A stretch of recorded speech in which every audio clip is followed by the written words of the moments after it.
Welcome to Tenor Tech, where I solve the problems you didn't even know you had.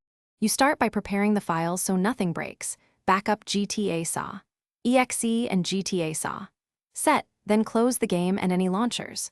Once done, navigate to the GTA San Andreas install folder, often in Program Files or Steam/Steam Apps, so you can edit the right files.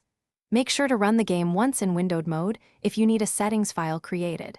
Having those backups lets you revert quickly if a change causes crashes, so don't skip this essential step before proceeding.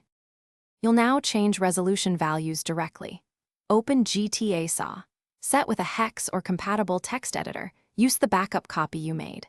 Locate the width and height entries and replace them with your monitor's resolution, for example 1920 then 1080. This ensures the game renders native pixels. If you prefer a safer route, edit the game's shortcut to add width 1920 height 1080. Once values are set, save and close. These steps force the engine to render at your desired size. You finish by launching the game to confirm results. Run GTA San Andreas as administrator and check Options display to see the applied resolution. Make sure the HUD and menus look correct.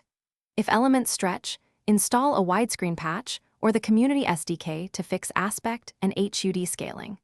If the game crashes or won't start, restore your backed up files and try launching with windowed to isolate issues. This helps identify whether the resolution change or another mod caused the problem. Thanks for watching. Subscribe to keep your life in tune.